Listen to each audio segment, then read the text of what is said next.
Today we've got Jordan Tollakson from Fast Threads in Minnesota. I like this because Jordan's out of a very small town. And we hear a lot about how sales growth in a small town is difficult, but he has completely surpassed that thought. And we get into how he's done it. He's got multiple offices and sales remote locations. He kicked off his first offsite. And we're getting into how he's changed his life as well, from just totally grinding heads down into creating a lot more balance between family and work. So with that said, I'm excited to be able to share this episode with you guys. But first up, incredible partners always help us put this show on every single week. EasiWay kicking it off. If you go to easyway.com/giveaway, you got to do this. And you should do it every single month because they're giving away $250 in free giveaways. That's in product credit for EasiWay. So just head to easyway.com/giveaway, enter in your info and be entered so you can win some of this stuff. EasiWay is making reclaiming screens a whole lot easier with their systems, chemicals, and equipment. Thanks, EasiWay. Next up, Stahls. Use the code HUSTLER20. That's 20% off your next DTF transfer order. Stahls is helping shops take custom apparel to the next level. They've got incredible equipment, transfers, and support for your business to stay smart and stay ahead. They're also hosting a ton of really great conferences lately. So that's a really another thing to be able to attend, and that Stahls has been hosting. So thank you, Stahls. Multicraft_daddy. You guys know the drill. You know the drill. Dave at Multicraft is sending out incredible gifts every single week. Go to his Instagram, multicraft_Dave. I'm sorry, multicraft_daddy. Multicraft Daddy is sharing unbelievable amount of screen printing history too. So a really cool follow. Multicraft screen printing and digital supplies have been around for over 50 years, providing the industry with top brands at competitive pricing. And honestly, it's a great business to be able to get help because they have top brands at competitive pricing. And not only that, they're able to help you and go physically into your business and really build a relationships there. So that's huge. Last but not least, GraphX Source. GraphX Source offers industry-leading outsourcing options for your shop by truly becoming a part of your team. They plug and play with Printavo and other shop management solutions. And when it comes to SEPs, mockups, creative art, order management, digitizing, and so on, there's no better to work with in our space. They've been at it for over 40 years as well. So use the code PrintavoPod24. That's 50% off your first vector, SEP, or digitized order to give them a try. All right, let's jump on in. I thought Mike 1 was it. It's definitely Mike 2. This whole time? Yeah. Oh, Steven has like 3-4 studios. I'm a traveling podcaster. That's a flex if I've ever heard one. It just means that I move around a lot. I have a docket here, but I just wanted a quick pivot because I know Steven's been working on a lot of AI stuff. I was working on some random stuff the last few days. Yeah, I was curious, Jordan, are you doing any AI things in the business?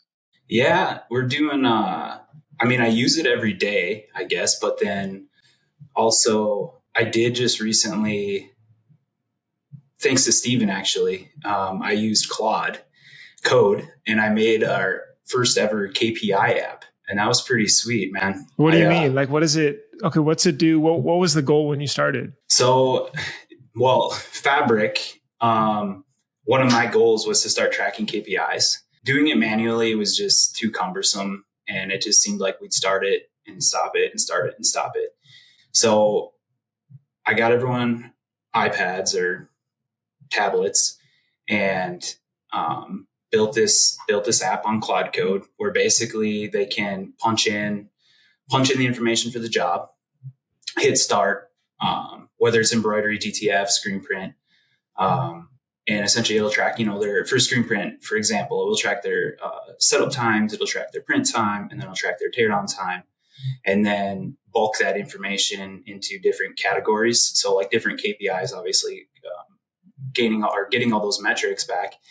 And then we're going to end up using that I'm going to build my own scheduler within there as well. And then we can I'm going to be able to pull the data from that to help us build the auto builder scheduler. So like it'll give us an estimated time then that it'll take us to complete a job once we kind of fill these different buckets of information.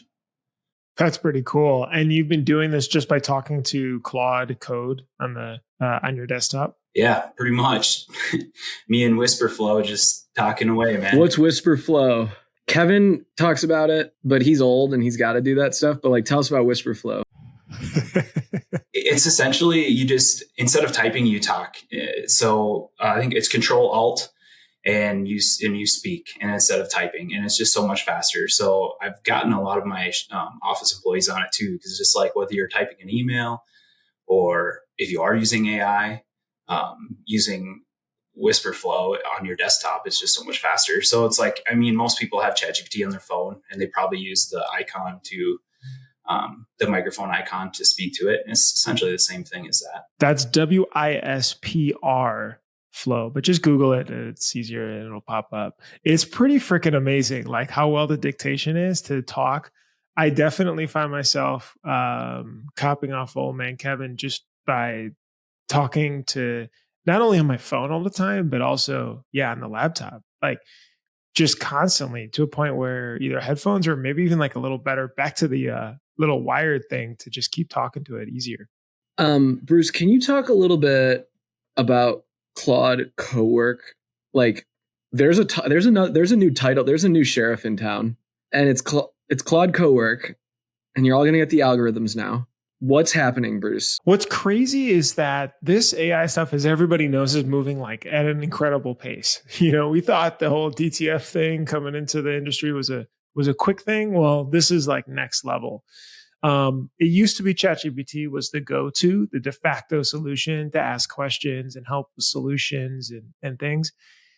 I'm not so sure anymore, to be honest. I rarely use it. I mainly ask Claude all my questions from my phone. And then when I'm trying to do things like work-wise and automation-wise, I'm using Claude Cowork and Claude Code.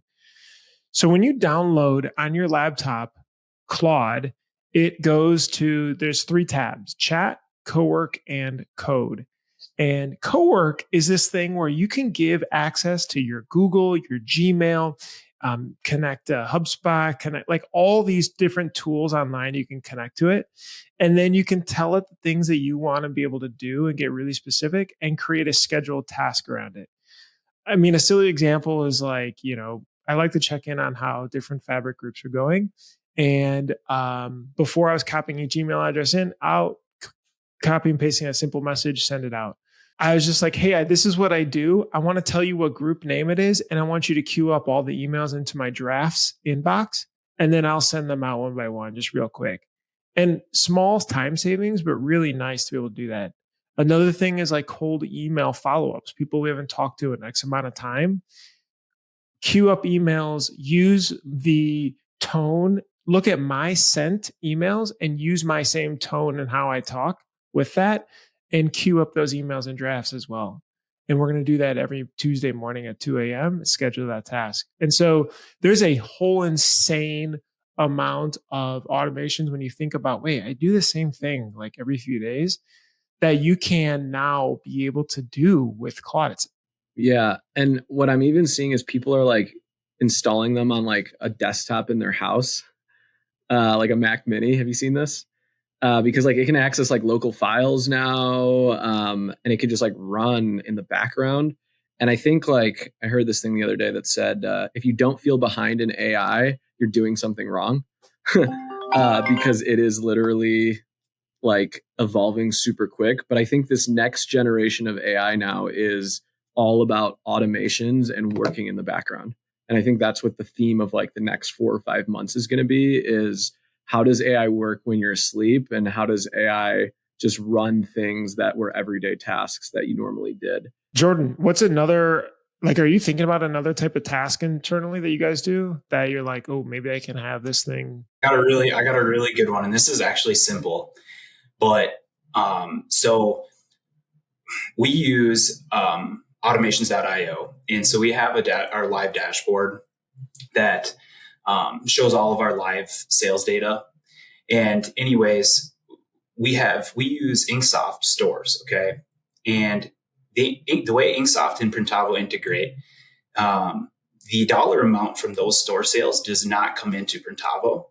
And so what we do is when those deposits come in through Inksoft, we share that information. We basically make a mock invoice to record that sales, the online store sales data. Okay. If that makes sense. And anyways, you're going to have invoices that are paid in those merch deposits and merch store payments in those deposits. And so we actually started using Gemini to basically, it screenshots the page and then it will quickly sort and tell us, okay, you had 50 merch store deposits at $10,000 and you had these 4 invoices paid for X amount of dollars. And so then it just makes that order entry like super fast. And that was just one simple task that we were just doing manually before, just doing the manual calculations. And that's a simple one, but I mean, there's a lot of instances like that where we're using it to just speed up our day to day. That is wild. Yeah. Do you think it can help you own purchasing as well?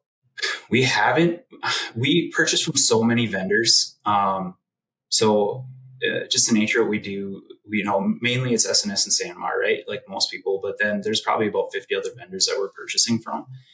And so actually, the Printavo managed goods tab that they brought on a year or so ago has helped a lot just utilizing that, but we are still doing it manually for now. I think that there's absolutely a time and a place where you're probably going to be able to automate that with AI, but I don't think you can get access to all those sites that way. And I just don't know how you would track it all either. I want to show you guys something that we did recently. So we did a 20-day AI challenge in the whole company. And basically the challenge of the company was for 20 days, every single person is going to try and learn AI or something. And with Google Suite, you have Gemini basically in your Google account. So like we decided, hey, we're all going to use Gemini for a month. And the accounting department was going to do accounting things. The art department was going to do art things. And I wanted to figure out ways for the production team to do things. Because it's like, how do you think about production? Well, one thing led to another, and AI Visual Studio, which is Gemini's code builder, allows you to vibe code, which vibe code is creating an app. And I gave everyone the same prompt as, to enter into Gemini and just say like, build me a tool to help track supplies like toilet paper, ink, consumables, all that good stuff. And there was a person in our dark room. I'm going to see if I can present this for a second. Can I actually? Yeah, right here. I'm going to show you this. And so one of the guys in our dark room, he's worked for us for 7 or 8 years. He's pretty tech savvy, but like he's a printer, He leaned into this, built a supply management tool for us to look at like different ink and supplies and all of these different things and where we order them from. And if we wanted to edit it, like who we buy it from, how much it is, how stock levels. And this was an employee that I never in my wildest dreams would have thought like this came out of them. And he just kept leaning into it and leaning into it and leaning into it.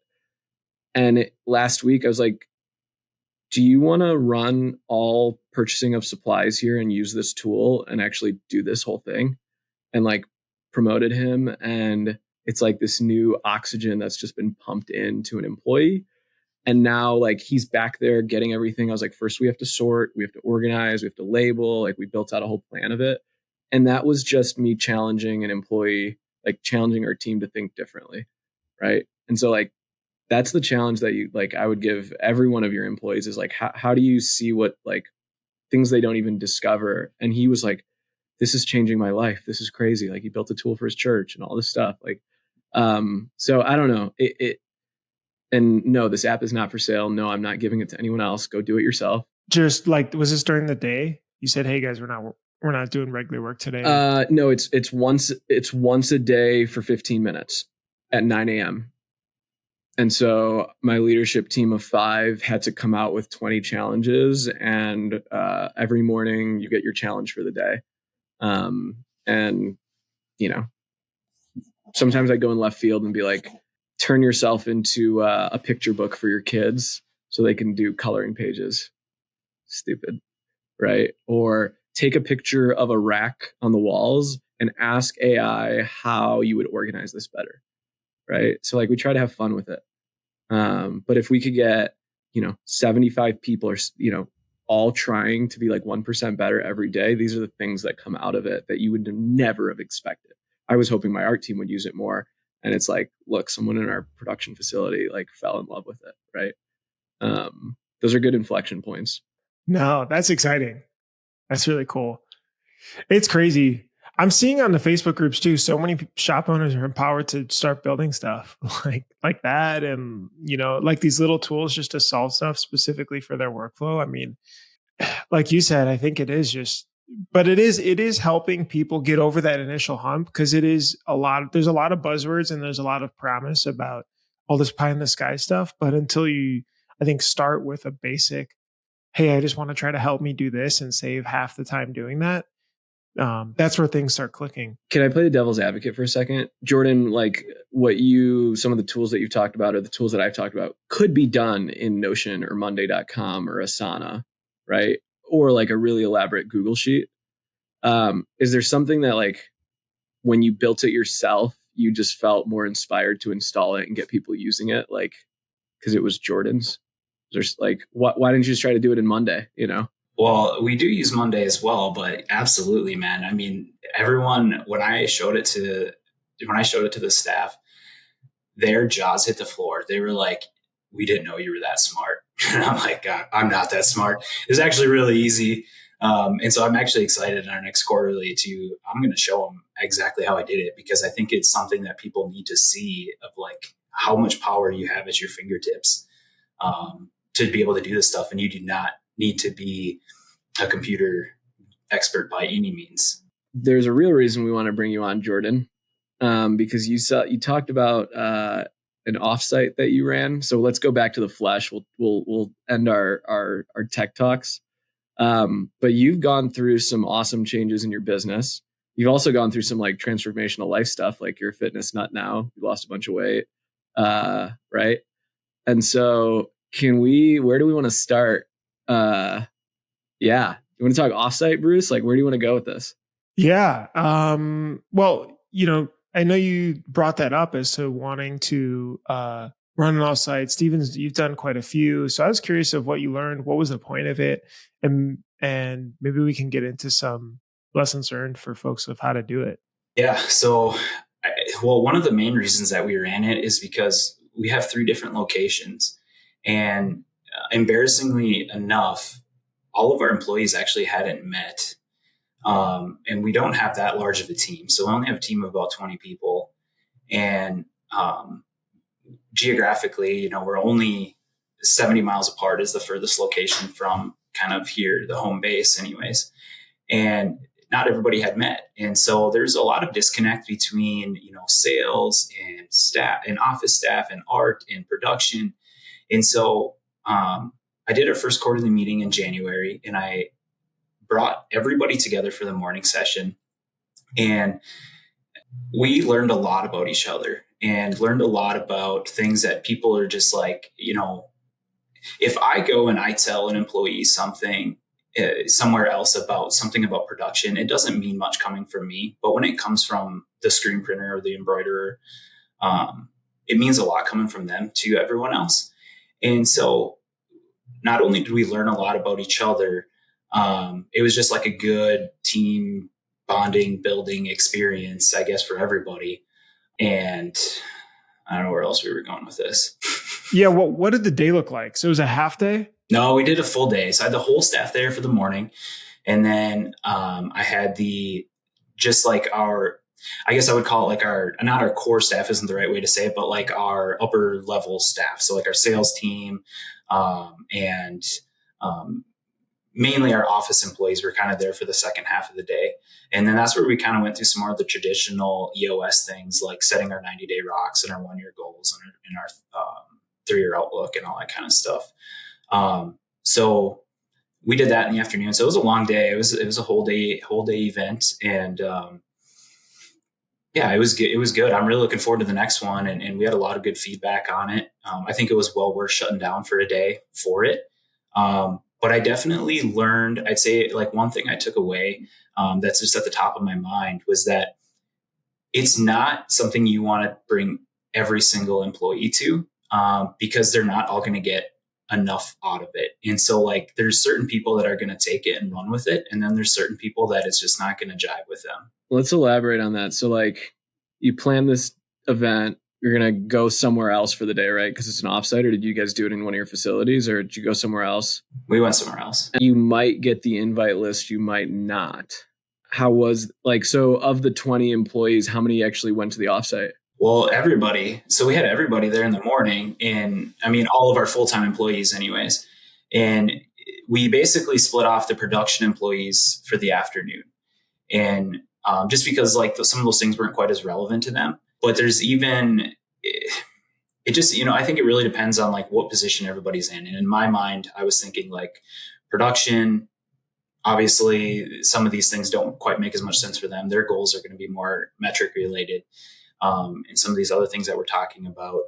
But I guess just without being sort of vague about it, I think you just have to understand what type of people you need to have in that meeting, and making sure that you're using everyone's time wisely and that you're having the correct people, I guess, as they say in the US, the right people in the right seats. Stephen, is yours like that? Did you have? No, we didn't. It's catered to more of the professional staff.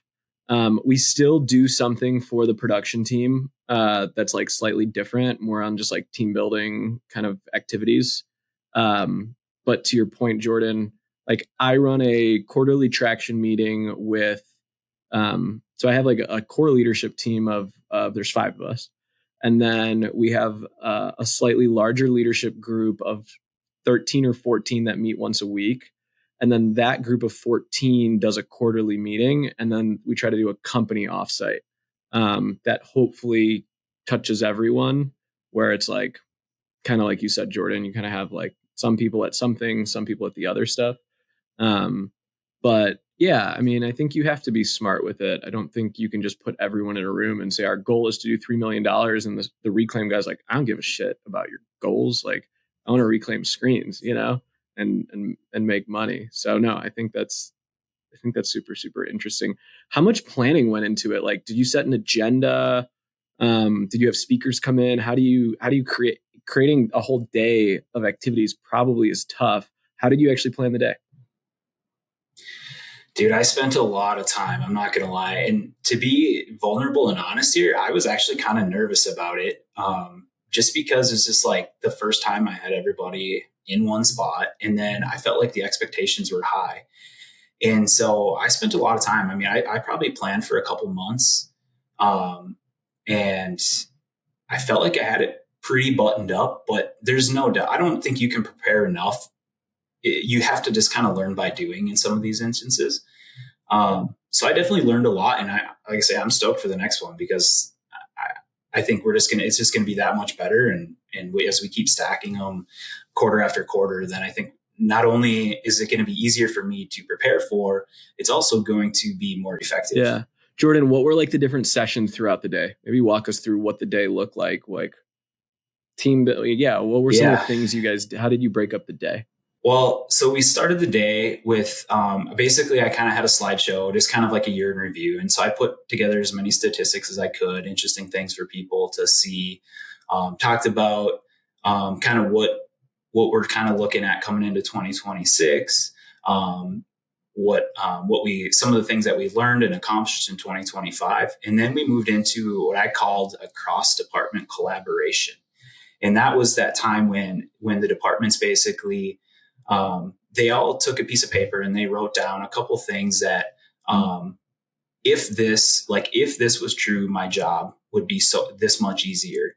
And so it was kind of like a little brainstorming on paper. And then we split people into groups, and I had those groups specific, like trying to get people from different locations and people that wouldn't normally, be together and in different roles. Right. And so then they spent they spent probably like an hour and a half talking about these different issues. And like, hey, if the art came to us this way, or if the work orders were complete, and if the dates were correct, or all these different things that would make maybe their jobs easier, in all kinds of different capacities. That was a long part of our morning session. And then we had a little bit more discussions together. We kind of talked as a company about what we want to see our 3 and 5 year outlooks to look like. And then we kind of just had some appreciation for the production staff, as I don't think any production staff ever gets appreciated quite enough for what they do, and had lunch. And then we broke off to our afternoon, where then we kind of went through those the 1 year, and the quarterly goals, and got all that stuff kind of buttoned up. And then just had a little bit of open discussion, but I was pretty adamant about not letting people riff on too much, because I didn't want us to get off topic and it to take forever. And my biggest concern was I didn't want the mood to turn into like a bitching session. I wanted it to be very structured. And I think if I can give myself a pat on the back, I think I did a pretty good job of doing that and keeping people on track. Although honestly, it would have been nice to have a little bit of time to just let people really talk for a short amount of time. But I just worried about what that could do in bringing the mood down in the room if somebody says the wrong thing. What's interesting is how did you define the 3-year part? Because I get stuck sometimes in just it being revenue driven. And to Steven's point, like, I don't think that resonates like as it flows down. Were there other aspects of what the business is supposed to look like, you feel like, in 3 years that people really gravitated to, like as a mission type thing? I'm going to pull it up here real quick. Let's see.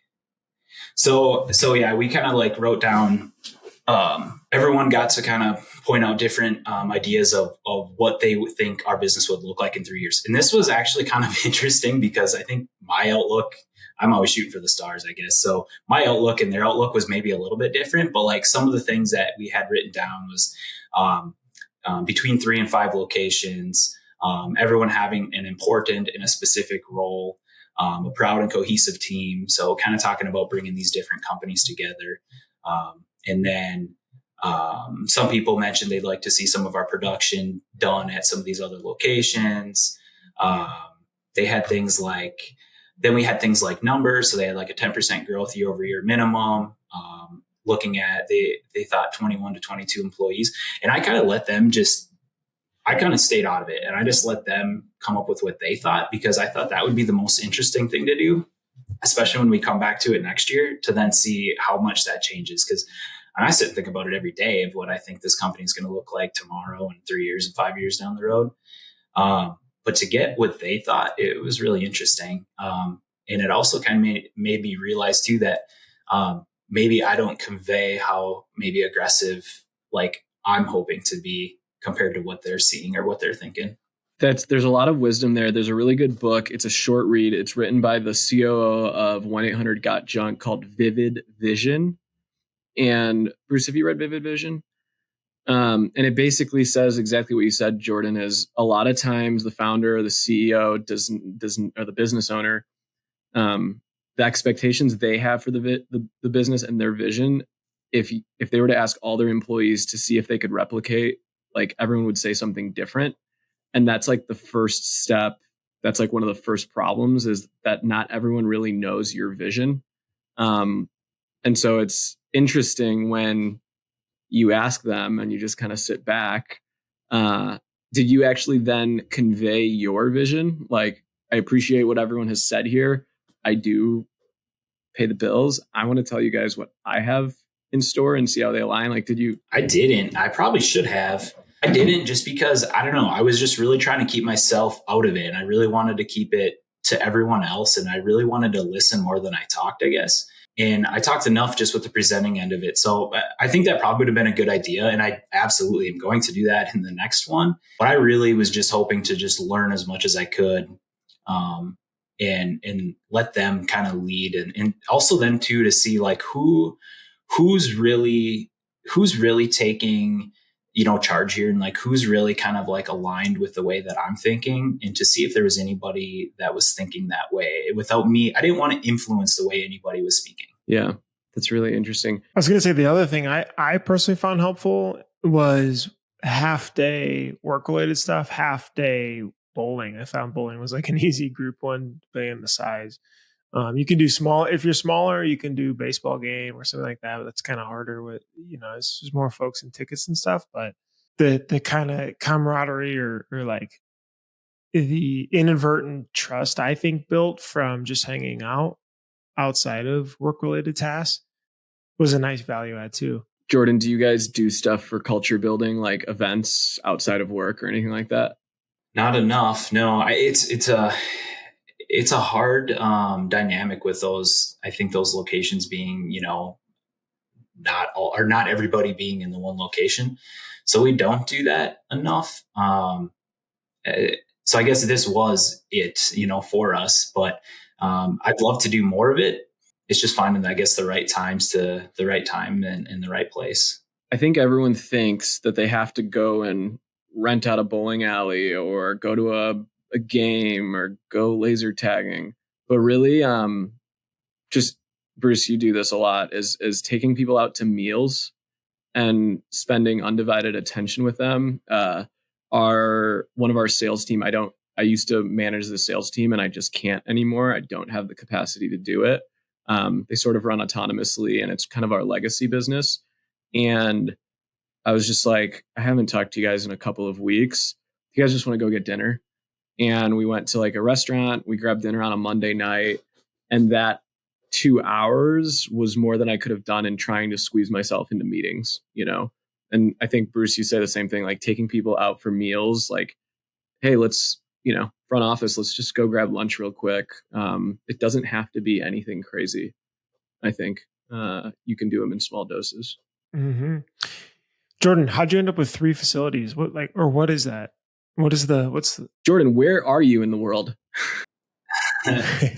Well, I'm in Montevideo, Minnesota. So our I guess I'll call it up there. I'll call it our headquarters, our main location, where our production facility is here. Montevideo is a town of about 6,000 people. And we bought a shop 4 years ago, and they're 15 miles straight west of us, in a town of just under 2,000 people.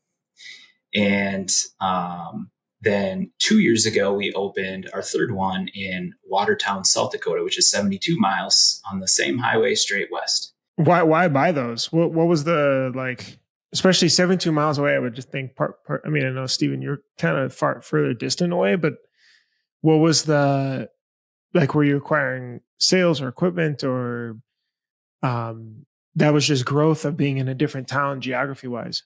Yeah. So the company that we bought out in Dawson, Minnesota is called Jim's Clothing, and they've been around for, actually we just had their 50th anniversary.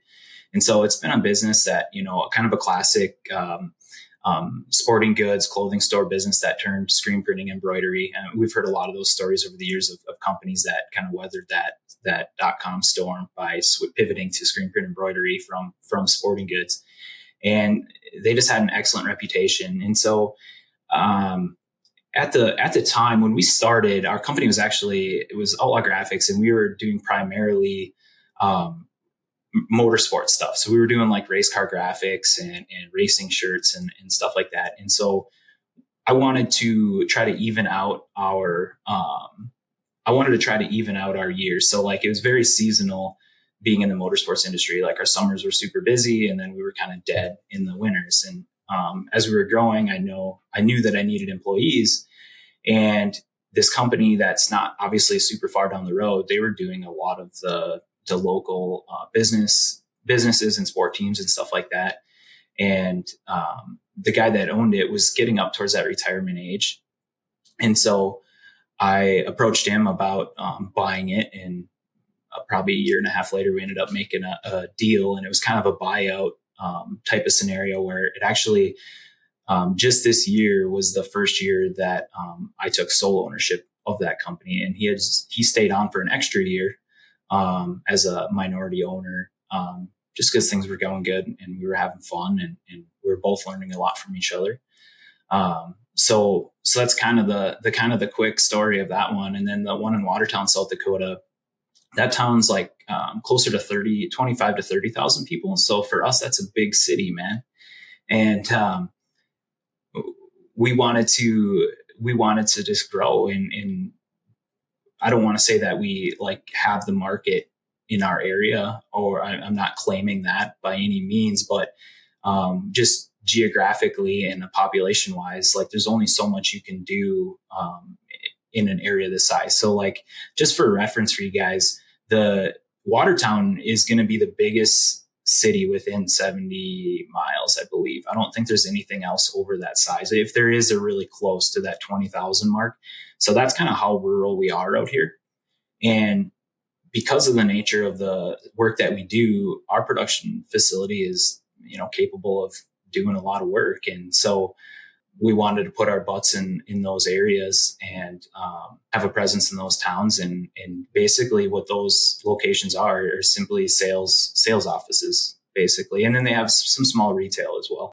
So like showrooms. So we're talking, like when you decided to do this 70 miles away, was it like, okay, I'm going to rent a storefront, put one employee in there? Did you like build out a whole team over there? It's like a land and expand kind of model, which is super smart, especially in rural. How was that? Like, how much of an investment was that?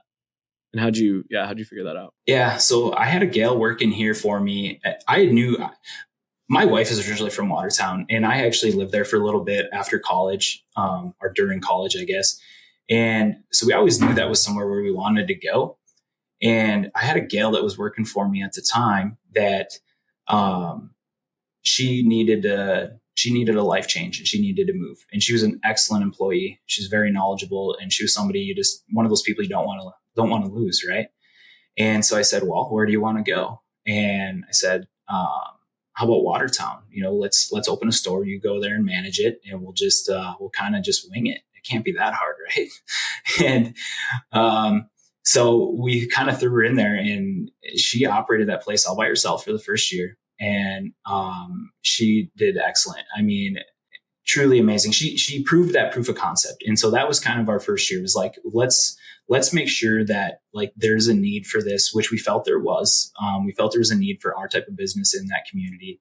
So let's make sure there's a need for it. Let's make sure that it's something that's viable before we kind of really invest in hiring more people over there. And it was pretty clear early on that was going to be a good move for us. And so actually in June of last year, I hired our first salesperson for over there. So she's kind of the account manager, store manager.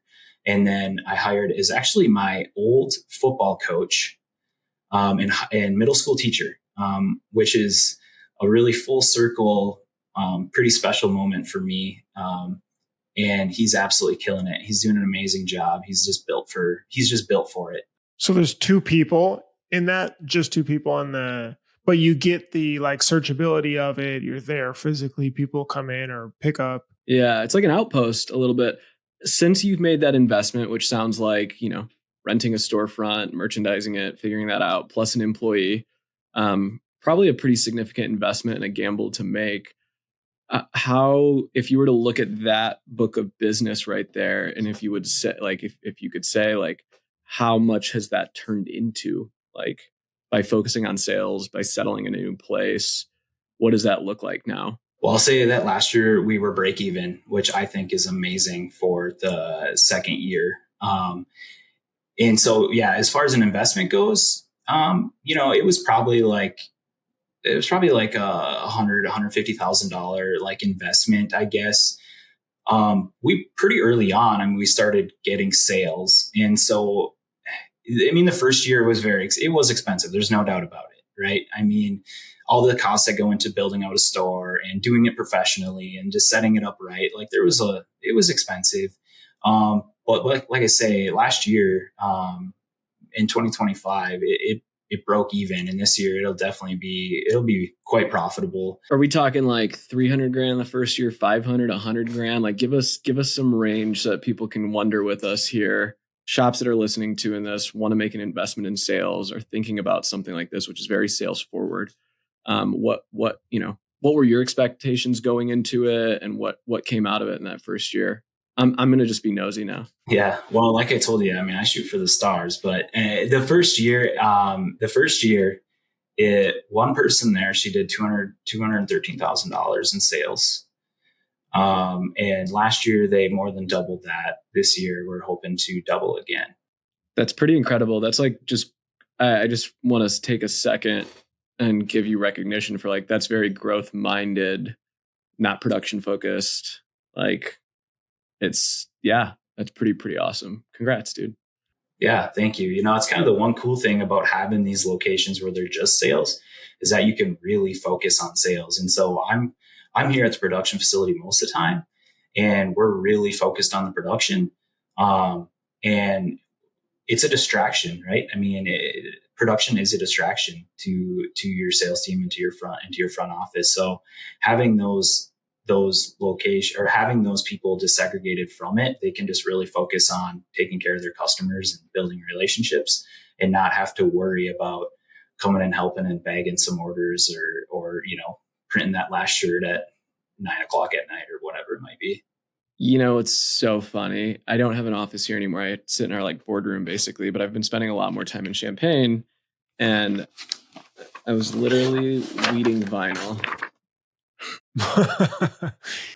Like I was literally picking vinyl and cutting stuff today, and I'm like, why am I? It's fun. But like to your point, when you're not there, like, yeah, production is totally a distraction, and having something that's totally sales focused, like that's all they can really do, there's a lot of wisdom there, I think. Do you think you can replicate this, Jordan? Like if you had, it sounds like the lady that you had, very kind of forward thinking. If you have that person in another spot, say another 70 miles the opposite direction, could it be replicated? I'll tell you what, I absolutely think it can be, but there's one thing that it comes down to, and that's having the right people.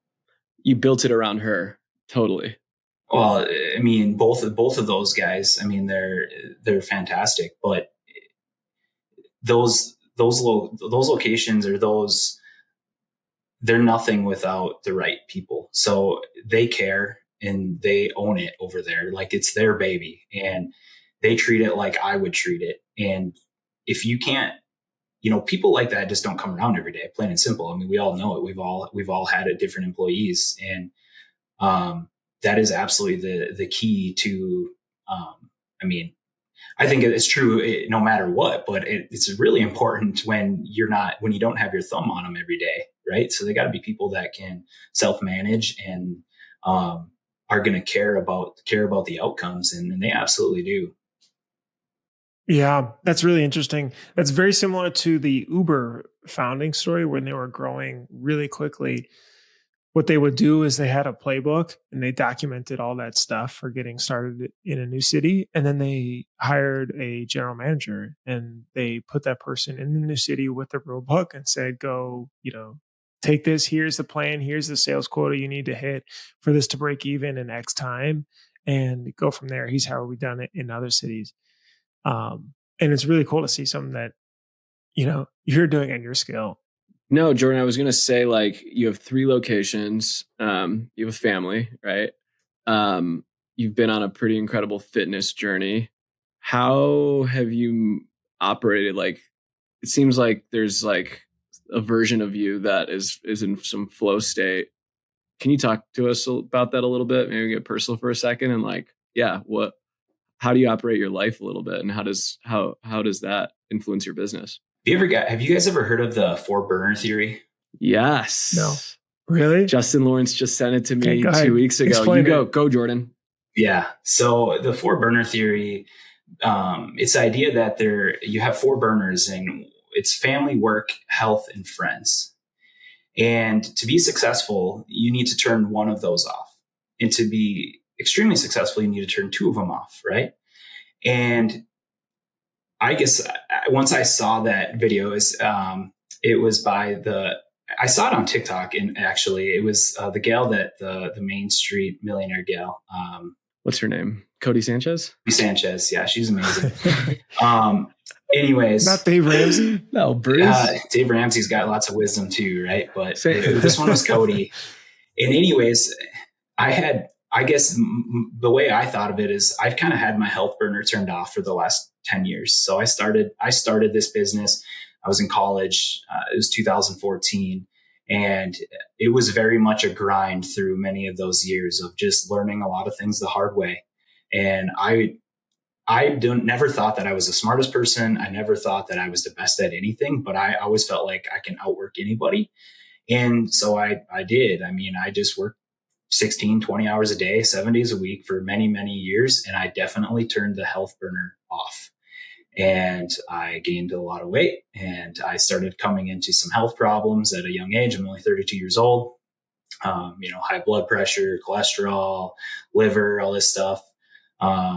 And so it's actually about 2 years ago, pretty much to the date, 2 years ago, I decided I'm like, I got 2 kids. I now have a third due here in 2 weeks. And money and success and business is no good if you're not here to enjoy it with your family. And so I definitely had to dim down some of those other burners to ignite that health one. And I went all in, and in a year's time, I lost 100 pounds and kind of got all my stuff all my ducks in a row. And now I've just kind of been maintaining for the last year or so, and just getting to the gym every day and just kind of making that part of my lifestyle. But being able to now kind of turn that burner to medium instead of on high has let me kind of get back into the business and also try to focus on my family. And so like, those are the two that I'm most focused on right now, is business and family. And then my health one is definitely on medium. I'm at the gym five days a week. And then I make as much time for my friends as I can. But how did you physically do it? Like, how did you was it, okay, I just have to leave here by 4:00 and you stuck to that? Because the work side is pretty addicting. Yeah, no.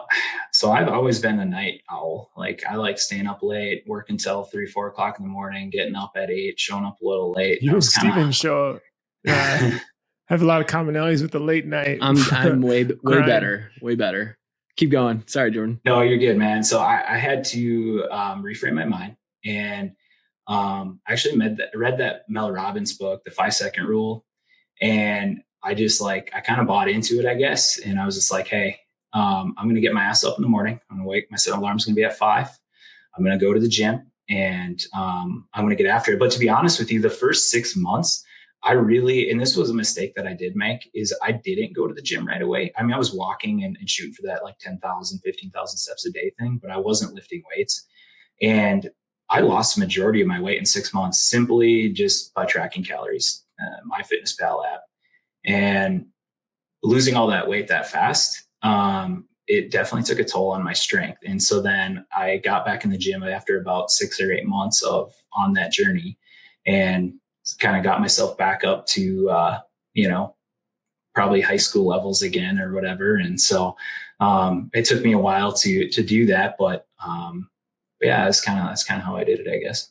That's amazing. I saw Sahil Bloom. Is that his name, Bruce? Sahil?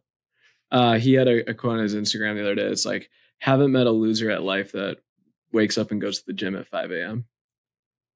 It's like, damn. Jordan, congrats to everything you've done.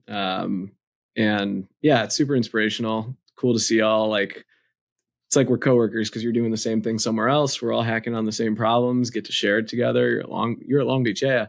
Fabric. This is cool, man. This is super awesome. Super inspiring. Yeah, it's weird to be on the other end of this, guys. I told Bruce at Print Hustlers, I said, I've been watching you guys and watching this podcast for as long as I can remember. And the amount of things that I learned from you guys, I attribute a lot of the success I've had to that. I mean, just all the inspirational people that you guys have talked to, all the different nuggets that you guys put out.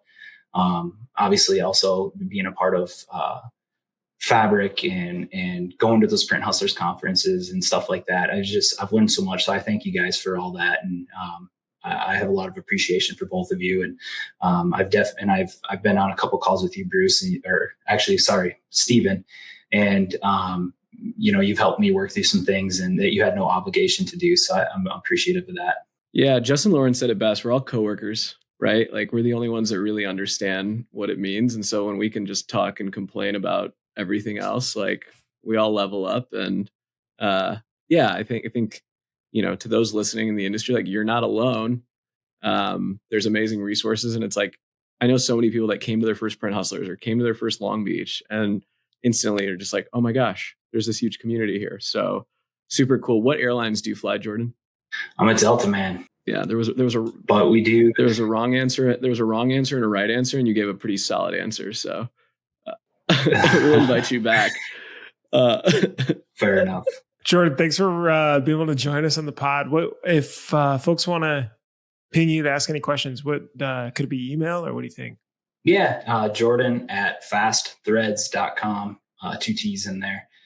Hit me up anytime. If you're obviously a member of Fabric, you've probably seen me on the chats and stuff like that. So amazing. Thank you, Jordan. Print Hustlers, thank you guys, as always, for joining on another week's episode of the Print Hustlers podcast. Have an amazing one. Thanks so much for listening. Hopefully that was informative. Don't forget to subscribe. Don't forget to like. Don't forget to hit the bell for notifications if you enjoyed this video. If you enjoy all the stuff we're putting out, it's really helpful. We love to just be able to see it. That means that we're doing a good job. To subscribe, hit the bell for notifications, and hit the like button. And I'll see you in the next episode. Bye.